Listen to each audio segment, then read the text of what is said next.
నమస్తే అండి, నా పేరు లలిత. ఇప్పుడు ఎక్కువ మంది కరోనా బారిన పడుతున్నారు. ఇంట్లో అందరికీ పాజిటివ్ అయితే ప్రాబ్లం లేదు, ఎందుకంటే అందరూ పాజిటివే కాబట్టి ఒకరి నుంచి ఒకరికి కాంట్రాక్ట్ అయ్యే ఛాన్స్ లేదు. బయట నుంచి ఎవరిని మనం ఇంట్లోకి రానివ్వము, అలాగే ఇంట్లో వాళ్ళు ఎవరు బయటకు వెళ్ళారు కాబట్టి ఇట్స్ నాట్ ఎ ప్రాబ్లం. కానీ ఒకళ్ళు పాజిటివ్ అయ్యి ఇంకొకళ్ళు నెగిటివ్ అయినప్పుడు తప్పకుండా చాలా జాగ్రత్తగా ఉండాలి. సో మా హస్బెండ్ కానీ, మా అత్తయ్య గారు కానీ, లేకపోతే మా చుట్టాలు కానీ, వీళ్ళందరూ కరోనాతో ఎఫెక్ట్ అయినప్పుడు నేను ఎలాంటి కేర్ తీసుకున్నాను, ఏమేమి అరేంజ్మెంట్స్ చేసుకున్నాను అనేది మీ అందరితో షేర్ చేసుకోవడానికి ఈ వీడియో త్రూ వచ్చానండి. వీళ్ళు కరోనా పాజిటివ్ అని తెలిసిన తర్వాత ఫస్ట్ నేను ఆలోచించిన విషయం ఏంటంటే ఏ రూమ్ని వాళ్ళకి ఇవ్వాలి. మా హస్బెండ్కి ఏ రూమ్ ఇవ్వాలి అని ఆలోచించినప్పుడు మాస్టర్ బెడ్రూమ్లో అయితే అన్ని ఎక్కువ సార్లు తీసుకోవాల్సినవి, లేకపోతే బయటకి ఎక్కువ క్యారీ చేయాల్సినవి ఉంటాయి. కాబట్టి చిల్డ్రన్ బెడ్రూమ్ అయితే కనుక జస్ట్ అందులో చాలా తక్కువ సామాన్ ఉంటుంది. దాన్ని క్లీన్ చేసుకోవడం కూడా, తర్వాత శానిటైజ్ చేసుకోవడం కూడా ఈజీ అవుతుంది. అండ్ మేము బయటికి తెచ్చి వాడుకోవాల్సినవి కూడా తక్కువ సామాన్లు ఉంటాయి. కాబట్టి దాన్ని ఆలోచించి చిల్డ్రన్ బెడ్రూమ్ అయితే ప్రొవైడ్ చేస్తామండి. అండ్ ఇంకొకటి కూడా ఏంటి అంటే చిల్డ్రన్ బెడ్రూమ్లో నుంచి అయితే హాల్లో టీవీ కూడా కనబడుతుంది. సో దానికి కావాల్సిన అరేంజ్మెంట్ చేశాను. ఎలా అంటే మొత్తం ఆ చిల్డ్రన్ బెడ్రూమ్ ఏదైతే ఉందో దానికి ఒక ప్లాస్టిక్ కర్టన్ సీ-త్రూది ఉంటుంది కదా, అది తీసుకొచ్చి దాన్ని అక్కడ ఫిక్స్ చేసేసాను. ఎప్పుడైతే అది ఫిక్స్ చేసేసానో ఆల్మోస్ట్ ఒకవేళ తలుపు తీసినా సరే మనకి పెద్దగా బాధ ఉండదు. And at the same time అందులో నుంచి సీ-త్రూగా ఉంటుంది కాబట్టి he can watch TV from child bedroom. హాల్లో ఉండే టీవీ అనమాట అది. చైల్డ్ బెడ్రూమ్ నుంచి తను చూడగలిగేలాగా అక్కడ ఒక అరేంజ్మెంట్ చేశాను. దాని పిక్ ఇక్కడ పెడుతున్నాను. దెన్ నెక్స్ట్ థింగ్ ఏంటి అంటే నేను ఇలా కరోనా అని తెలిసిన తర్వాత, వాళ్ళకి పాజిటివ్ నాకు నెగిటివ్ అని తెలిసిన తర్వాత ఫస్ట్ నేను అన్నీ ప్రొక్యూర్ చేసుకోవాలి, ఏమేం చేసుకోవాలి అని అనుకున్నప్పుడు వాళ్ళకి కావలసినవేమో మొదటిది మీ అందరికీ తెలిసిందేది పల్స్ ఆక్సిమీటర్ అండి. ఈ పల్స్ ఆక్సిమీటర్ ఏంటి అంటే ఆక్సిజన్ సాచురేషన్ లెవెల్ ఏదైతే ఉంటుందో దీన్ని ఇది చెక్ చేస్తూ ఉంటుంది. కాబట్టి ఇది చాలా చాలా ఇంపార్టెంట్ ఫర్ దెమ్. సో ఎప్పటికప్పుడు పల్స్ ఆక్సిమీటర్లో ఆక్సిజన్ సాచురేషన్ లెవెల్ చెక్ చేస్తూ ఉండేవాళ్ళము. దాంతోపాటు రెండోది చాలా ఇంపార్టెంట్ థింగ్ ఏంటి అంటే ఒకవేళ ఫీవర్ ఉంటే కనుక ఆ టెంపరేచర్ని ఎప్పటికప్పుడు చూడడానికి కంపల్సరీగా వాళ్ళకి థర్మోమీటర్ మన దగ్గర పెట్టుకోవాలి. ఈ థర్మోమీటర్ని ఇవి వాళ్ళకి కావాల్సినవి మస్ట్ అండ్ షుడ్గా. అండ్ వాళ్ళకి సర్వ్ చేసేటప్పుడు మనం తీసుకోవాల్సిన జాగ్రత్తలు ఏంటి, మనకు కావాల్సిన వస్తువులు ఏంటి, ఇవన్నీ మనం తీసుకోవాలండి, తప్పదు. ఎట్టి పరిస్థితుల్లోనూ మనం వాళ్ళకి సర్వ్ చేస్తూ మనం జబ్బు పడకూడదు అనుకుంటే ఈ జాగ్రత్తలన్నీ తప్పకుండా తీసుకోవాలి. దానికన్నా ముందు ఏంటంటే అసలు వాళ్ళు ఉపయోగించిన గిన్నెలు కానీ వస్తువుని కానీ మనం ముట్టుకోవడం సేఫా అంటే నేనైతే సేఫ్ కాదని చెప్తానండి. కోవిడ్ పేషెంట్స్ ఎవరైతే ఉన్నారో వాళ్ళు తిన్న వస్తువులు కానీ వాళ్ళు తిన్న గిన్నెలు కానీ ఏవైతే ఉంటాయో అవి సెపరేట్గా వాళ్ళ రూమ్లోనే ఉంచుకుని వాళ్ళే దాన్ని వాష్ చేసుకోవడం బెటర్. దెన్ వాళ్ళకి సెపరేట్ బాత్రూమ్ ఉండడం చాలా చాలా ఇంపార్టెంట్. ఎందుకంటే పర్సనల్గా నేను మా హస్బెండ్ హాస్పిటలైజ్ అయినప్పుడు హాస్పిటల్ డాక్టర్స్తో మాట్లాడినప్పుడు వాళ్ళు చెప్పిన విషయం ఏంటి అంటే 15 days వరకు వైరస్ చాలా యాక్టివ్గా ఉంటుంది.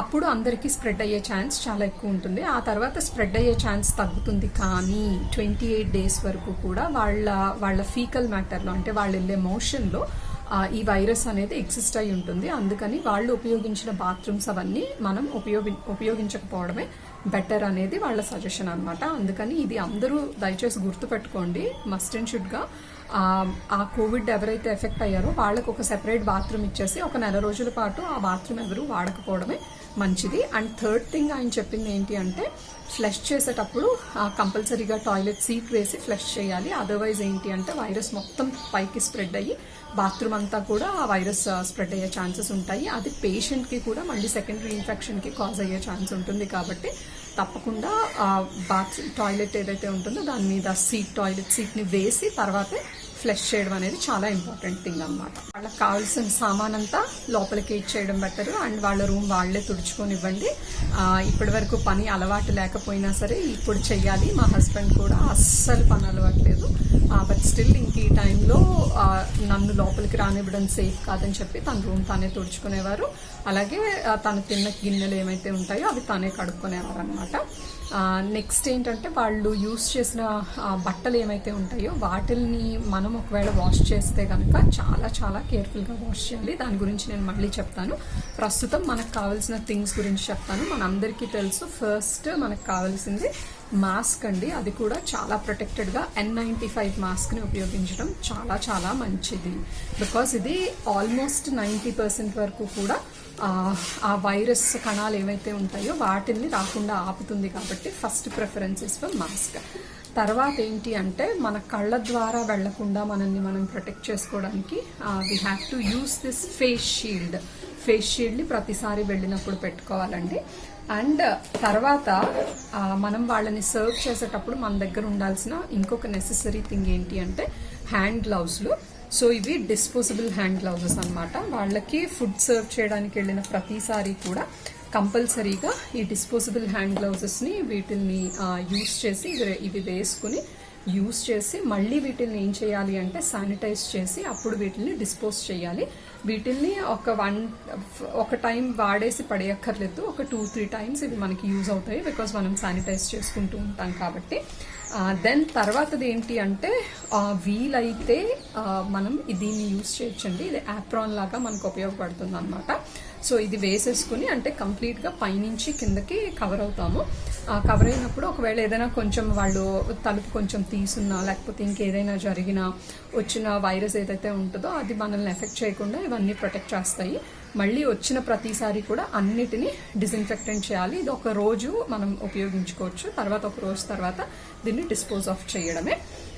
దెన్ మీ అందరికీ తెలిసిందే విచ్ ఇస్ శానిటైజర్. నా దగ్గర ఇది ఇంకొక డబ్బా ఉందండి.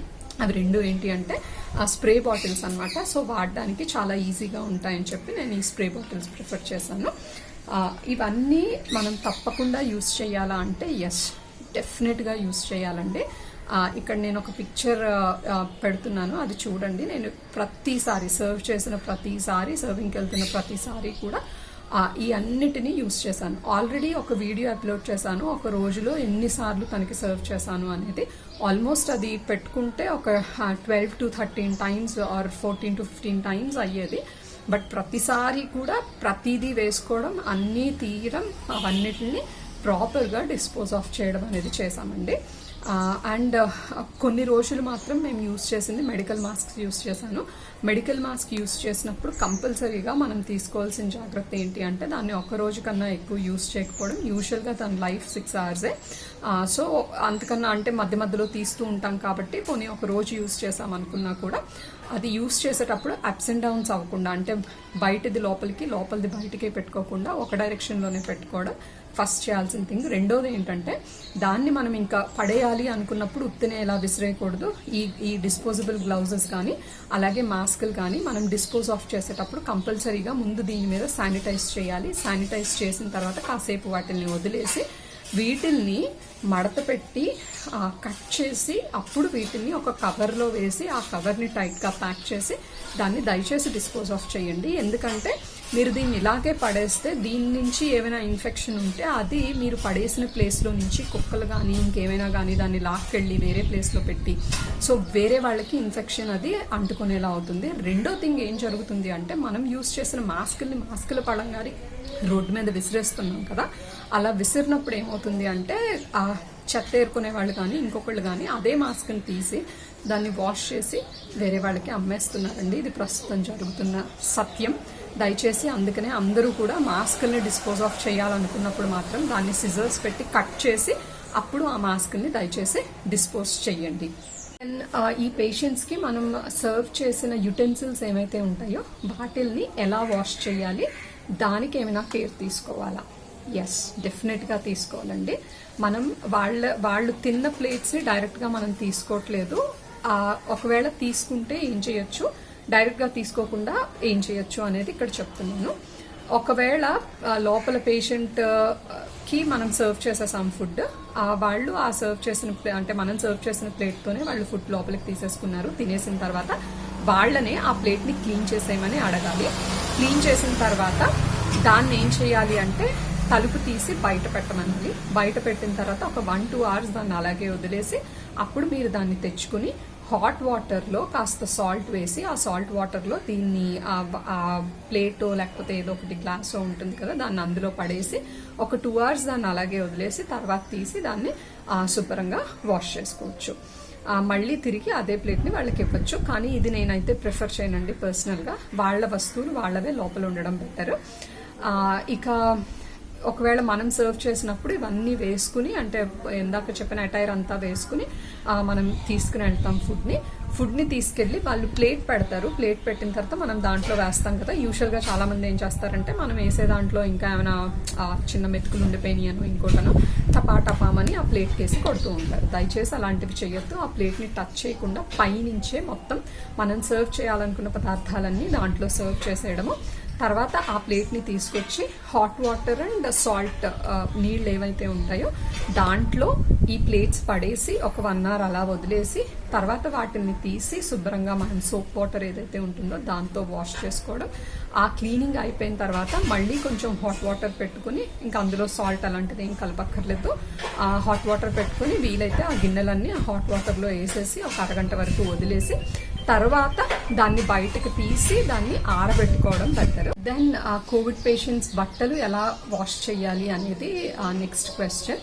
వాళ్ళ బట్టలు కానీ లేకపోతే వాళ్ళు యూస్ చేసిన లినెన్ కానీ బెడ్ షీట్స్ మొదలైనవన్నీ ఎలా వాష్ చేయాలి అంటే, ఫస్ట్ అసలు ఆ పేషెంట్ని అంటే కోవిడ్ ఎవరికైతే సోకిందో వాళ్ళని డెటాల్ అనే దాన్ని వేసేసి ఒక బకెట్లో వేసి, అది తెల్లగా వస్తుంది కదా లోపల, అంటే డెటాల్ని అందులో వేసిన తర్వాత తెల్లగా మారుతుంది.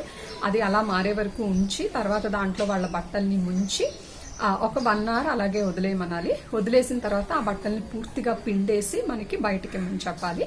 సో బయటకు వచ్చిన తర్వాత మనం మళ్ళీ దాన్ని ఏం చేయాలి అంటే ఎక్కువ వాషింగ్ పౌడర్ వేసి వేడి నీళ్ళల్లో ఆ బట్టల్ని నానబెట్టి ఒక 2 hours వరకు అలా ఉంచేసి అప్పుడు ఆ బట్టల్ని మనం హెవీ డ్యూటీ గ్లౌజెస్ ఉంటాయండి, ఆ గ్లౌజులు వేసుకుని దాన్ని ఫుల్గా వాష్ చేసేసి వాషింగ్ అంతా అయిపోయిన తర్వాత వాటిని పట్టుకెళ్ళి ఎండలో ఆరేసి ఆల్మోస్ట్ ఒక 2 days 3 days అలా ఎండలో వదిలేయడమే బెస్ట్ థింగ్. ఎండలో అవి బాగా ఆరిపోయిన తర్వాత మళ్ళీ తీసుకొచ్చి మీకు కావాలనుకుంటే మళ్ళీ డెటాల్లో ముంచి తీసి ఆరేయచ్చు. నేను అంత చేయలేను అంటే లైక్ పని చాలా ఎక్కువైపోతుంది కాబట్టి అంత పని చేయలేను అనుకుంటే మీరు ఏం చేయొచ్చు అంటే ముందు ఎప్పుడైతే మనం వాష్ చేసామో 2 hours నానబెట్టి అప్పుడే వాషింగ్ అంతా అయిపోయిన తర్వాత మళ్ళీ డెటాల్ పోసి ఆ డెటాల్ వాటర్లో వాటిని నానబెట్టేసి ఒక అరగంట ఉన్న తర్వాత తీసి వాటిని డైరెక్ట్గా కూడా ఆరేసుకోవచ్చు. కానీ ఆరేసిన తర్వాత మాత్రం వాటిని ఒక 2-3 days అలాగే వదిలేయడం బెటర్. వర్షం వస్తుందనో లేకపోతే బాగా ఎండిపోయాయి కదా అన్న థాట్తోనో వాటిని మళ్ళీ దయచేసి ఇంట్లోకి తెచ్చి పెట్టుకోవద్దు. వర్షం వచ్చినా సరే వదిలేయండి. వర్షం నీరు కూడా అతి శుభ్రమైన నీరు, ఆ నీటిలో కూడా వైరస్ బ్రతకలేదు కాబట్టి అది వర్షం వచ్చినా సరే అవన్నీ వాష్ అవుట్ అయిపోతాయి. ఈ కేర్ తీసుకోవచ్చు. ఇలా మొత్తం క్వారంటైన్ పీరియడ్ అంతా ఇదే మనం కంపల్సరీగా ఈ కేర్ కనుక తీసుకుంటే యూజువల్గా నెగటివ్ ఉన్న వాళ్ళు పాజిటివ్ అవ్వకుండానే పాజిటివ్ పేషెంట్ని సర్వ్ చేయడానికి చాలా చాలా యూజ్ అవుతుంది. అండ్ పడుకునేటప్పుడు కంపల్సరీగా స్నానం చేసి పడుకోవడం అనేది ఇంపార్టెంట్. ఎందుకంటే మీతో ఏదైనా చిన్న వైరస్ ఎక్కడైనా ఉన్నా కూడా దాన్ని మీరు క్యారీ చేసి బెడ్రూమ్ వరకు తీసుకెళ్ళి మంచం మీద అది వేయకుండా హ్యాపీగా స్నానం చేసేసి వెళ్ళి పడుకోవడం అనేది చాలా ఇంపార్టెంట్. మీ బట్టల్ని అంటే సర్వ్ చేసే వాళ్ళు ఎవరైతే ఉన్నారో వాళ్ళ బట్టల్ని కూడా ప్రాపర్గా వాష్ చేసుకోవడం, వేడి నీళ్ళల్లోనే ఉంచడం అనేది చాలా ఇంపార్టెంట్. ఎండ ఉండే వాళ్ళు అయితే మాత్రం ఆ సామాన్ అంతా తీసుకెళ్లి ఎండలో ఎండబెట్టుకోండి. బికాజ్ ఈ వైరస్ ఏదైతే ఉందో ఇది కంప్లీట్గా ఫ్యాట్ గ్రాన్యూల్తో తయారవుతుంది. ఎండకి కానీ వేడికి కానీ ఎప్పుడైతే ఎక్స్పోజ్ అవుతుందో ఆ ఫ్యాట్ గ్రాన్యూల్ అంటే కొవ్వు పదార్థం అంతా కూడా కరిగిపోయి యూజువల్గా వైరస్ తొందరగా చనిపోవడానికి అవకాశం ఉంటుంది. అందుకనే మనం ఆ బట్టల్ని క్లీన్ చేసినప్పుడు కానీ లేకపోతే వెజల్స్ని క్లీన్ చేసినప్పుడు కానీ మస్ట్ అండ్ షుడ్గా వెయ్యాల్సింది ఏంటి అంటే వేడి నీళ్ళల్లో వెయ్యాలి. ఇది కొంచెం ఎక్కువ పనే అవుతుంది. కొంతమంది ఏంటంటే డిస్పోజబుల్ ప్రిఫర్ చేస్తున్నారు, ఎప్పటికప్పుడు లోపలికి ఇచ్చేస్తే వాళ్ళు తాగేసి తినేసి పడేస్తున్నారని. నేనైతే అది ఎట్టి పరిస్థితుల్లోనూ ప్రిఫర్ చేయనండి. బికాస్ వాళ్ళ ఎంగిల్ ఏదైతే ఉందో ఆ ఎంగిల్ చేసిన దాన్నే అందులో పడేస్తారు డస్ట్బిన్లో. మళ్ళీ మనం అదే తీసుకెళ్లి బయట పడేస్తాము. అది చాలా మందికి ప్రమాదకారిగా మారుతుంది. కాబట్టి యూజువల్గా మన స్టెయిన్లెస్ స్టీల్ కంచాలు కానీ లేకపోతే మన ఇంట్లో ఏవైతే మనం రెగ్యులర్గా యూజ్ చేస్తామో వాష్ చేసుకునేలాగా రీయూజబుల్ ఏవైతే ఉంటాయో వాటిల్ని మాత్రమే యూజ్ చేయడం చాలా చాలా మంచిది అనేది నా ఉద్దేశం అండి. సో ఇది యాక్చువల్గా నేను ఫాలో అయిన స్కెడ్యూల్ వైరస్ బారిన పడకుండా ఉండడానికి తీసుకున్న జాగ్రత్తలు. ఇవి మీకు ఎవరికైనా ఉపయోగపడతాయి అనుకుంటే దయచేసి ఫాలో అవ్వండి. అండ్ మీరందరూ కూడా కోవిడ్ నుంచి సురక్షితంగా ఉండండి. కోవిడ్ పేషెంట్స్ని చక్కగా సర్వ్ చేయండి. Thank you one and all.